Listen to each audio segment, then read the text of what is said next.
ஓம் சாய்ராம். ஜெய் சாய்ராம்.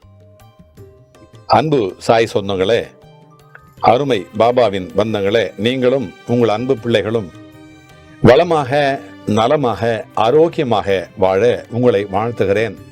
உங்களுக்காக எல்லாம் வல்ல சத்குரு சாயப்பாவிடத்திலே பிரார்த்தனை செய்கிறேன். அன்பு சாய் சொந்தங்களே, இந்த வருஷம் இந்த ஆண்டினுடைய அதாவது 2025 ஆண்டினுடைய முதல் சூரிய கிரகணம் எப்போ வருது அப்படின்னா, வர்ற மார்ச் மாதம் 29 வர இருக்குது. இந்த 2025 ஆண்டில் இந்த வருஷம் மொத்தம் 2 சூரிய கிரகணம் இருக்குது. ஸோ இந்த சூரிய கிரகணத்துக்கு நம்ம சாயப்பாவுடைய பிள்ளைங்க என்ன பண்ணணும் அப்படிங்கிறது தான் நம்ம பார்க்க போகிறோம். இந்த நல்ல நாள் கிரகணம் வந்தாலே எனக்கு ரொம்ப சந்தோஷம் வந்துடும். ஏன் அப்படின்னா, பொதுவாகவே எனக்கு பௌர்ணமி, அமாவாசை, வியாழக்கிழமை, கிரகண நாட்கள், இந்த மாதிரி நாட்களில் மந்திரங்கள் சொன்னோம்னா பல ஆயிரம் மடங்கு அதனுடைய பலன் என்னால் அனுபவிக்க முடியுது. அதை திருஷ்டாந்தமாக நானே உணர்ந்திருக்கிறேன். இந்த நாட்களில் மந்திரம் சொன்னோம்னா, அதாவது இந்த மாந்திரிகம் செய்கிறவங்க, மந்திரவாதிகள், இன்னும் பூஜை புனஸ்காரம் பண்ணுறவங்க எல்லாருமே இந்த நாளில் ரொம்ப ஒரு நல்ல ஒரு அதை எதிர்பார்த்திருந்து அதை அந்த நல்ல ஒரு அந்த அதிர்வலையை உள்வாங்கிப்பாங்க. அதைத்தான் சொல்ல வரேன். நாம இந்த மாதிரி இந்த நல்ல நாளை நாம பயன்படுத்திக்கணும். இந்த நல்ல ஒரு கருத்தை அடியேன்னு சொல்லிட்டு வர்றேன். இதை மற்றவங்களுக்கு ஃபார்வர்ட் பண்ணுங்க. நம்ம சேனலை சப்ஸ்கிரைப் பண்ணிக்கோங்க. ஏன்னா நீங்க எனக்கு கொடுக்கிற ஒரு சன்மானம் அதுதான், தட்சிணை அதுதான். சரி, இப்ப சூரிய கிரகணத்தை பத்தி பார்ப்போம். இந்த கிரகணம் ஒரு சில இடங்கள்ல மட்டுமே தெரியும். இந்த நிலையில சூரிய கிரகணம் எப்படி ஏற்படுது, எந்த நேரத்துல இது நிகழும், இந்த கிரகணம் இந்தியாவில் தெரியுமா அப்படிங்கிறத குறித்து தான் நம்ம அந்த தகவலை தான் நம்ம பார்க்க போறோம். இதை ஸ்கிப் பண்ணாம பாருங்க, ஏன்னா முக்கியமான விஷயங்களை நான் சொல்ல போறேன். இந்த நேரத்தில், இந்த கிரகண நேரத்தில் பாபாவுக்கு நம்ம என்ன செய்யணும் அதையும் நம்ம பார்க்க போறோம். இந்த வருஷத்தினுடைய முதல் கிரகணம் இது. இந்த நிகழ்ச்சி வரக்கூடிய மார்ச் 29 நடக்க இருக்குது. இந்த சூரிய கிரகணமானது இந்தியாவுடைய நேரப்படி மதியம் சரியா மிகச்சரியா 2:20 மணி முதல் சாயங்காலம் 6:13 வரை இது நீடிச்சிருக்கும். மேலும் இது சாயங்காலத்தில் 5:23 மணி அளவில் அதிகமாக கூட இருக்கும் சில நேரங்களில். இந்த கிரகணமானது ஆசியாவில் சில பகுதிகளில், பிறகு ஆப்பிரிக்காவில், ஐரோப்பாவிலே, அட்லாண்டிக் பெருங்கடல்ல, ஆர்டிக் பெருங்கடல்ல, அதையும் தாண்டி வட அமெரிக்கா, அதுக்கப்புறம் தென் அமெரிக்கா, அதுலேருந்து சூரிய கிரகணம் அங்கெல்லாம் தெரியும். அது மட்டும் இல்லாமல் வட அமெரிக்காவில் இந்த சூரிய உதயத்தின் போது இந்த கிரகணம் நிகழும். அதனால சிறந்த பார்வை அனுபவத்தை அந்த இடத்துல பெறலாம். இந்த கிரகணத்தின் போது நாம் செய்ய வேண்டியது என்ன, செய்யக்கூடாதது என்ன அப்படிங்கிறத நம்ம பார்க்க போகிறோம். பாபாவுக்கு ஒன்று செய்யணும் நம்ம, அதை நான் சொல்கிறேன். இதை முதலாவது விஷயமா தர்பை இருக்குது இல்லையா, அந்த தர்பை அல்லது துளசி, இந்த இலைங்களை சாப்பிட்றோம் இல்லையா, அந்த உணவு, அப்புறம் தண்ணி குடிக்கிறோம் இல்லையா, அந்த தண்ணி பானை அந்த கேன்ல கூட போட்டுடலாம்.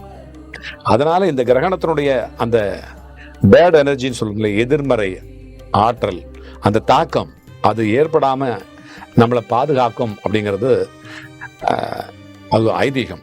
இந்த கிரகணத்துக்கு பிறகு அதை நம்ம சாப்பிடலாம். அப்புறம் 2வது, கிரகணத்து நேரத்தில் கடவுள் வழிபாட்டில் அதிக நேரத்தை நம்ம செலவிடணும். இந்த நான் ஏற்கனவே சொன்னேன் பார்த்தீங்களா, மந்திரங்களை உச்சாரணம் பண்ணுமானா அதுக்கு ரொம்ப அதுக்கு வைப்ரேஷன் அதிகம். நான் எப்படி அடிக்கடி சொல்லுவேன் பார்த்தீங்களா, தூங்குற பொழுது தூங்குறதுக்கு முன்னாடி நம்ம மந்திரத்தை சொல்லிக்கிட்டே இருந்து தூங்கிட்டோம்னா, எந்திரிக்கும் பொழுது மறுபடியும் அந்த மந்திரம் சொன்னோம்னா எவ்வளோ நேரம், எந்த டியூரேஷன் நம்ம தூங்கினோமோ அவ்வளோ டூரேஷன் அந்த மந்திரத்தை சொன்ன பலன் இருக்கும் அப்படிங்கிறத நான் சொல்வேன்.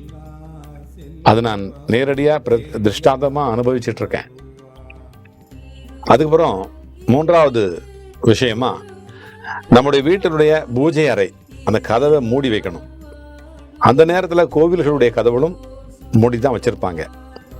கிரகணத்து நேரத்தின் போது செய்யக்கூடாதவை என்ன அப்படிங்கிறத நம்ம பார்ப்போம். கிரகணத்தின் போது அந்த எதிர்மறை ஆற்றல் அதிகரிக்கும். அதனால இந்த நேரத்தில் எந்த சுபகாரியமும் செய்யக்கூடாது அப்படிங்கிறது ஐதீகம். இந்த கிரகணத்தின் போது பயணம் டிராவல் பண்றத நம்ம அவாய்ட் பண்ணணும்.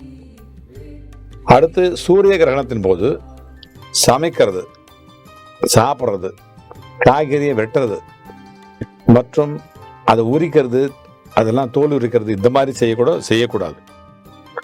அப்புறம் குறிப்பா கர்ப்பிணிகள் இருக்காங்க இல்லையா, இந்த நேரத்துல கத்தி, கத்திரிக்கோல் அல்லது கூர்மையான பொருட்களை, பின்னு, இதெல்லாம் உபயோகப்படுத்தக்கூடாது. அதை கையில எடுக்கவே கூடாது.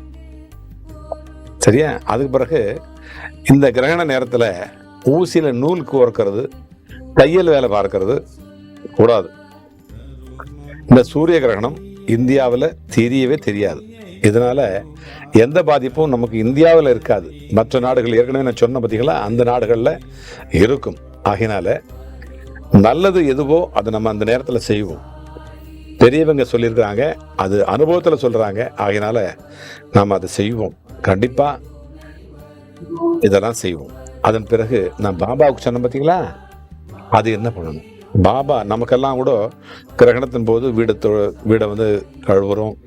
அது பிறகு தர்பையை போட்டுட்டு அதெல்லாம் ரொம்ப சுத்தியெல்லாம் பண்ணுறோம் இல்லையா, அதே மாதிரி பாபாவுக்கு நம்ம வீட்டில் இருக்கிற பாபாவை கண்டிப்பாக படம் வச்சுருந்தோம்னா படத்தை நல்லா ஒரு மஞ்சள் உப்பு கொஞ்சம் போட்டு தண்ணியில், நல்ல தண்ணியில் கொஞ்சம் ஒரு ஸ்பூன் உப்பு போட்டு, ஒரு ஸ்பூன் மஞ்சள் போட்டு, ஒரு பவுல் எடுத்துட்டு நல்ல வெள்ளை துணி வச்சுட்டு அதை துவைச்சி நல்லா தொடச்சி, அதை பாபாவுடைய படத்தை அல்லது சிலை இருந்தால் சிலையும் நல்லா தொடச்சி கிளீன் பண்ணி, இந்த கிரகண நேரம் முடிஞ்ச பிறகு அவருக்கு ஒரு தூப தீப ஆராதனை செய்து நம்ம வழிபாடு செஞ்சோம்னா நம்மளை மாதிரி அவரும் சுத்தமாக இருப்பார். நம்ம குடும்பத்தில் அவரும் ஒருத்தர் தானே. ஆகையினால அவரையும் நம்ம சுத்தமாக வச்சுக்கணும். அவர் சுத்தமாக ஆகிறது அப்படிங்கிறது இல்லை, அவர் சுத்தமாக அவரை நம்ம வச்சுக்கிட்டோம்னா நம்ம மனசு நமக்கு ஒரு திருப்தி. நம்ம திருப்தி தான் நம்ம குடும்பத்தினுடைய திருப்தி இல்லையா. நமக்கு ஒரு நல்ல ஒரு வைப்ரேஷன் இந்த திருப்தி மூலமா, இந்த மரது மூலமா நமக்கு கிடைக்கும். அதனால தான் சொன்னேன், இதை செய்யுங்க. இதை நான் ஏற்கனவே சொன்ன மாதிரி இதை மற்றவங்களுக்கு அனுப்புங்க. அதுதான் நீங்க எனக்கு கொடுக்குற ஒரு ஆதரவு, ஒரு தட்சிணை. சரியா? மீண்டும் அடுத்த ஒரு பதிவில் சந்திப்போம், சிந்திப்போம், செயல்படுவோம், வெற்றி பெறுவோம். வாழ்க வளமுடன், வளர்க நலமுடன். உங்கள் சாய்ராம்ஜி, வண்டலூர் வழித்துணை பாபா கூட்டு பிரார்த்தனை கோபுரத்தில் இருந்து. ஜெய் சாய்ராம்.